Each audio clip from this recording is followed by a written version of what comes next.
BTC অঞ্চলৰ যি governor rule বা ৰাজ্যপালৰ শাসন তাতে চলি আছে, সেই ৰাজ্যপালৰ শাসন অতি শীঘ্ৰে মহামান্য উচ্চতম ন্যায়ালয়ে কৰ্তন কৰিব লাগে। কাৰণ আইনীভাৱে যি 27 এপ্ৰিল 2020 চনত যিটো ৰাজ্যপালৰ শাসন প্ৰৱৰ্তন কৰা হৈছিল, আইনীভাৱে দৰাচলতে সেয়া 6 মাহলৈকে চলি থকাটোও বেআইনী। ৰাজ্যপালৰ শাসন লাগু কৰাৰ পিছতেই যিটো নেকি আপোনাৰ অসমৰ বিধানসভা হয়, সেই বিধানসভা বহাৰ 30 দিনৰ ভিতৰত সেই ৰাজ্যপালৰ শাসনটো এপ্ৰুভ কৰিব লাগে অসমৰ বিধানসভাই। এতিয়ালৈকে অসম বিধানসভাত অধ্যাদেশৰ জৰিয়তেই হওক বা ৰেজলিউশ্যনৰ জৰিয়তেই হওক বা কেবিনেট ডিচিশ্যনৰ জৰিয়তেই হওক বিধানসভাত উপস্থাপন কৰা হোৱা নাই।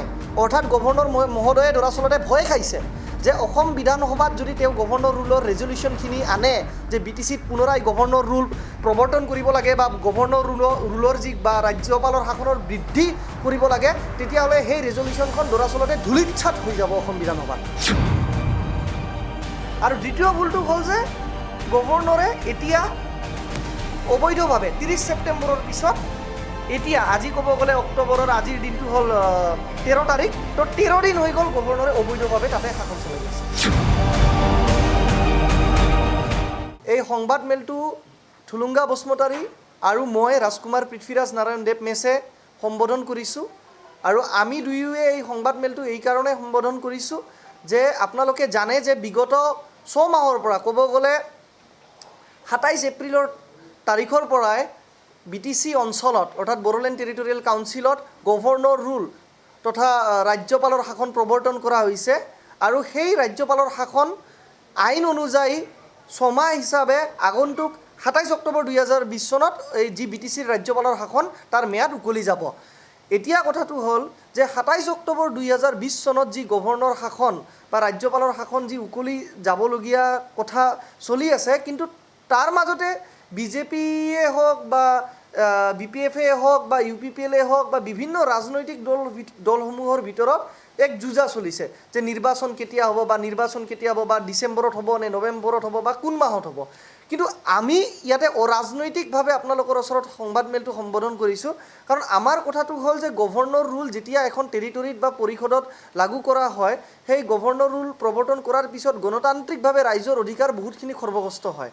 তো তাৰ কাৰণেই আমি গভৰ্ণৰ ৰুলৰ বিৰুদ্ধে অৰ্থাৎ ৰাজ্যপালৰ শাসন যি বিটিচি অঞ্চলত চলি আছে, সেই ৰাজ্যপালৰ শাসনৰ বিৰুদ্ধে মই ৰাজকুমাৰ পৃথ্বীৰাজ নাৰায়ণ দেৱ মেছ আৰু মোৰ বন্ধু থুলুংগা বসুমতাৰী আমি দুয়োৱে ভাৰতৰ মহামান্য উচ্চতম ন্যায়ালয় অৰ্থাৎ সুপ্ৰিম কোৰ্ট অফ ইণ্ডিয়াত আমি এক ৰিট পিটিশ্যন তথা লেখ আবেদন আমি গোচৰ ৰুজু কৰিছোঁ।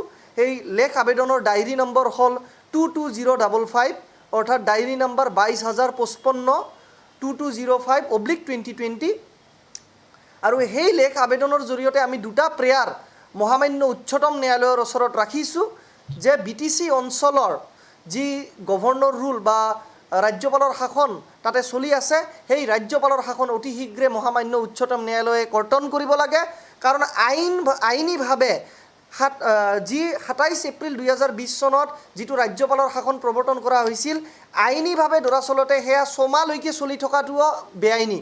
কাৰণ গভৰ্ণৰে 27 অক্টোবৰ 2020 চনলৈকে এই ৰাজ্যপালৰ শাসন প্ৰথম নটিফিকেশ্যনৰ জৰিয়তে তেওঁ লাগু কৰিছিলে।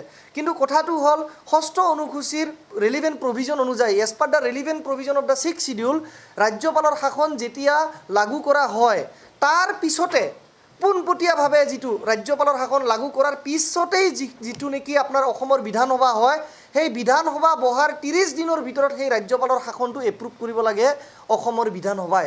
অৰ্থাৎ state legislature of the Assam has to approve the governor's rule within 30 days of the first sitting of State Legislative Assembly after imposition of the governor rule. অৰ্থাৎ গভৰ্ণৰ ৰুলখন 27 এপ্ৰিল 2020 চনত লাগু কৰা হৈছে, কিন্তু তাৰ পিছত যিটো ফাৰ্ষ্ট অসম বিধানসভা বহিছে, অৰ্থাৎ আপোনালোকে জানে 31 আগষ্ট 2020 চনত প্ৰথম বিধানসভা বহিছে। অৰ্থাৎ গভৰ্ণৰ ৰুল বা কৰোণাৰ সংহাৰ শেষ হোৱাৰ পিছত গভৰ্ণৰ ৰুল জাপি দিয়াৰ পিছত বিটিচিত অসম বিধানসভাটো 31 আগষ্ট 2020 চনত তেওঁলোকে বহিছে।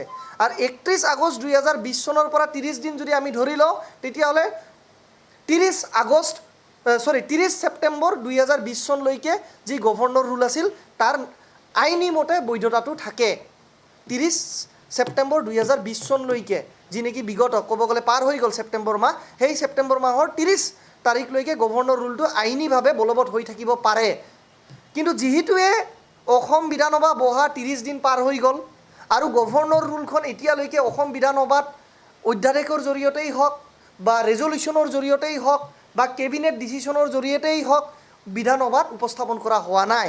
অৰ্থাৎ গভৰ্ণৰ মহোদয়ে দৰাচলতে ভয় খাইছে যে অসম বিধানসভাত যদি তেওঁ গভৰ্ণৰ ৰুলৰ ৰেজলিউশ্যনখিনি আনে যে BTCত পুনৰাই গভৰ্ণৰ ৰুল প্ৰৱৰ্তন কৰিব লাগে বা গভৰ্ণৰ ৰুলৰ যি বা ৰাজ্যপালৰ শাসনৰ বৃদ্ধি কৰিব লাগে, তেতিয়াহ'লে সেই ৰেজলিউশ্যনখন দৰাচলতে ধূলিচ্ছাত হৈ যাব অসম বিধানসভাত।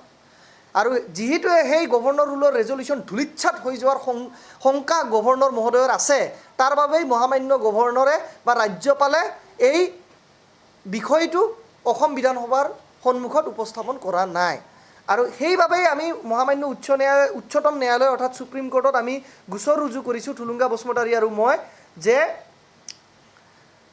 যি 27 এপ্ৰিল 2020 চনত ৰাজ্যপালৰ শাসন BTC অঞ্চলত লাগু কৰা হৈছিলে, ইয়াৰ নটিফিকেশ্যন নাম্বাৰ আছিলে TAD/BTC/250/2020/30 ডেটেড 27 এপ্ৰিল। আৰু এই নটিফিকেশ্যনৰ জৰিয়তে গভৰ্ণৰ ৰুল প্ৰৱৰ্তন কৰিছে আৰু লগতে BTC অঞ্চলখনৰ শাসন চলাবৰ কাৰণে এজন এডমিনিষ্ট্ৰেটৰ তথা প্ৰশাসক নিযুক্তি দিছে। আৰু সেই প্ৰশাসকজন হ'ল ৰাজেশ প্ৰসাদ ডাঙৰীয়া, যিগৰাকী এজন IAS বিষয়া।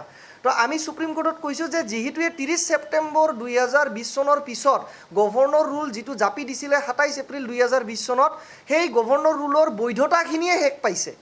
বাই the operation of law' it has ceased to operate as per the relevant provision of the 6th schedule. ইয়াতে কোনো যুক্তিৰ কথা নাই, তেওঁলোকে কিবা কৰিছে নকৰিছে, ৰাজনীতিৰ ইয়াতে কোনো কথা নাই। ভাৰতবৰ্ষৰ 6ষ্ঠ অনুসূচীৰ যি আইন, সেই আইন অনুযায়ীয়ে গভৰ্ণৰ ৰুলখন 30 ছেপ্টেম্বৰৰ পিছত আৰু লাগু হৈ থাকিব নোৱাৰে BTC অঞ্চলত। যিহেতুৱে 31 আগষ্ট 2020 চনত গভৰ্ণৰ ৰুল লাগু হোৱাৰ পিছত সৰ্বপ্ৰথমবাৰৰ বাবে ৰাজ্যপালে নিজেই আয়োজন কৰিছিলে অসম বিধানসভাৰ যি নেকি আছাম লেজিছলেটিভ এছেম্বলি। তো সেই এছেম্বলিত তেওঁ নিজেই ইনভাইট কৰিছে MLA বিলাকক, কাৰণ আপোনালোকে জানে যে গভৰ্ণৰেই MLA বিলাকক ইনভাইট কৰে বা গভৰ্ণৰেই নটিফাই কৰে যে বিধানসভাৰ এছেম্বলিখন কেতিয়া বহিব, ৰাজ্যৰ বিধানসভাখন কেতিয়া আৰম্ভ হ'ব।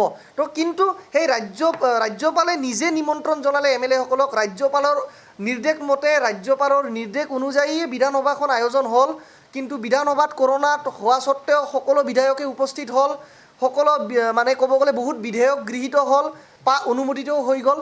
কিন্তু BTCত যে গভৰ্ণৰ ৰুল চলি আছে তাৰ বিষয়ে গভৰ্ণৰ মহোদয়ে কিন্তু সাহস নকৰিলে যে তেওঁ বিধানসভাত গৈ উপস্থাপন কৰিব, যাৰ বাবে যিহেতুৱে 30 দিন উকলি গৈছে, বিধানসভা হৈ যোৱাৰ 30 দিন উকলি গৈছে 30 ছেপ্টেম্বৰ 2020 চনত।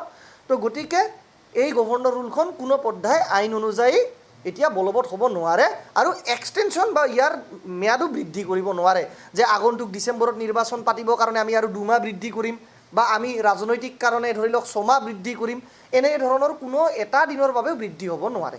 চাওক, ষ্টেটাছ কোৰ কাৰণে দুটা বস্তু থাকিব পাৰে। হয়তো 6ষ্ঠ অনুসূচীৰ দুটা প্ৰভিজন আছে। পেৰেগ্ৰাফ 2ৰ 6A অৰ্থাৎ 2 নম্বৰ দফাৰ সাব পেৰেগ্ৰাফ 6A কোৱা হৈছে যে যিটো এক্সিষ্টিং গভৰ্ণমেণ্ট আছিলে 6th শিডিউলত, অৰ্থাৎ যি দলৰে নহওক কিয়, ইয়াতে ৰাজনীতিৰ কোনো কথা নাহে, যি তাতে এক্সিষ্টিং চৰকাৰ আছিলে BTC চৰকাৰ, হয়তো তাক ইণ্টাৰিমৰ কাৰণে চলাব দিব পাৰে এজ পাৰ পেৰেগ্ৰাফ 2(6)A, কাৰণ কেবিনেট নোটতো সেয়াই উল্লেখ কৰা হৈছিলে। এয়া মই কোনো কোৱা কথা নহয়। যেতিয়া গভৰ্ণৰ ৰুলৰ সম্পৰ্কে যেতিয়া কেবিনেট ডিছকাশ্যন নোহোৱা কৰি মহামান্য ৰাজ্যপালে ক'ব গ'লে ড্ৰাকনিয়ান ৱেত, ক'ব গ'লে ইউনিলেটাৰেলি নিজৰ ইচ্ছাত অট'ক্ৰেটিকভাৱে তেওঁ গভৰ্ণৰ ৰুল লাগু কৰিছিলে, কোনো কেবিনেট মিনিষ্টাৰৰ বা কেবিনেট বা ষ্টেট লেজিছলেচাৰৰ লগত কোনো ধৰণৰ উপদেশ নোলোৱা কৰি। Governor is the constitutional head of the state but not the political or elected head of the state. তো গভৰ্ণৰ এজনে সাংবিধানিক মুৰব্বীহে, তেওঁ কোনো ধৰণৰ ৰাজনৈতিক বা কোনো ধৰণৰ এক্সিকিউটিভ হেড নহয়। তো তেওঁ ডাইৰেক্টলি ডিচিশ্যন ল'ব নোৱাৰে, সেয়াটো প্ৰথম ভুল। আৰু দ্বিতীয় ভুলটো হ'ল যে গভৰ্ণৰে এতিয়া অবৈধভাৱে 30 ছেপ্টেম্বৰৰ পিছত এতিয়া আজি ক'ব গ'লে অক্টোবৰৰ আজিৰ দিনটো হ'ল 13 তাৰিখ, তো 13 দিন হৈ গ'ল গভৰ্ণৰে অবৈধভাৱে তাতে শাসন চলাই আছে।